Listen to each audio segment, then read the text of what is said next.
23-январга карата күндүн маанилүү жаңылыктары, саламатсыздарбы? Жогорку кеңеш майыптыгы бар жарандарды зордуктоо үчүн өмүр бою эркинен ажыратуу жазасын киргизүүнү колдоду. Депутаттар парламенттин 23-январдагы жыйынында майыптыгы бар жарандарды зордуктоо үчүн жазаны катаалдатууну сунуштаган мыйзам долбоорун кабыл алышты. Документтин демилгечилери депутат Жылдыз Садырбаева менен Марлен Маматалиев. Алардын айтымында акыркы кездери майыптыгы бар адамдардын жыныстык кол тийбестиги бузулган учурлар бир канча жолу катталган. Депутаттар майыптыгы бар адамдардын укуктарын коргоо үчүн 60 жаштан ашкан зордукчулардын да жазадан кутулуп кетүү мүмкүндүгүн жокко чыгарууну сунуштап жатышат. Укук коргоочулардын пикиринде Кыргызстанда майыптыгы бар аялдар кыйла аярлуу абалда болушат. Көпчүлүк учурларда алар катаал мамилеге улам кабылышат жана сексуалдык зомбулук учурларда сотко өтө сейрек жетет. 2023-жылдын ортосунда жарыяланган изилдөөнүн маалыматтарына ылайык Кыргызстанда майыптыгы бар кыздардын 40%дан 60%га чейинкиси 18 жашка чыга электе эле сексуалдык зомбулукка кабылат.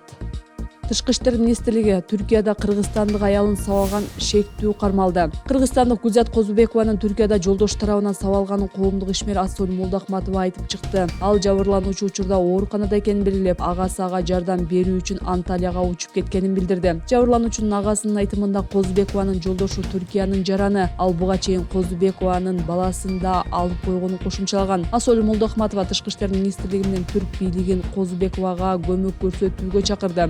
Министрлиги Кыргызстандык аялдын сабалганы тууралуу маалымат аларга 21-январда келип түшкөнүн билдирди. Министрликтин маалыматына ылайык консулдук жана жергиликтүү укук коргоо органдарынын аракети менен Козубековага баласы кайтарылып берилди. Окуя боюнча кылмыш иши козголуп, жолдошу кармалды.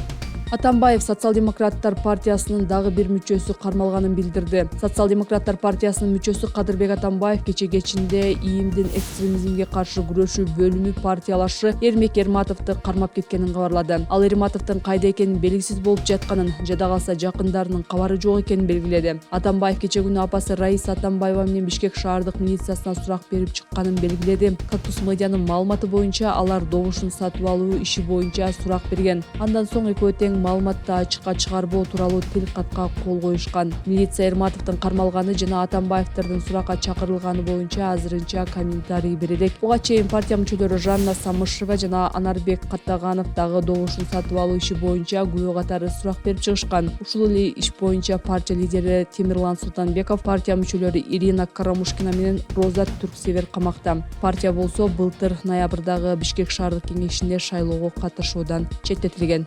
Жеңишбек Токторбаев Ош шаарынын мэри болуп дайындалды. Мындай жарлыкка Садыр Жапаров кол койгонун президенттик администрациянын басма сөз кызматы билдирди. Мамлекет башчынын дагы бир жарлыгы менен буга чейин Ош шаарынын мэри кызматын аркылап келген Бакытбек Жетигенов президенттин Ысык Көл облусундагы ыйгарым укуктуу өкүлү болуп дайындалды. Жеңишбек Токторбаев Ата журт Кыргызстан фракциясынан жогорку кеңештин 7-чакырылышынын депутаты.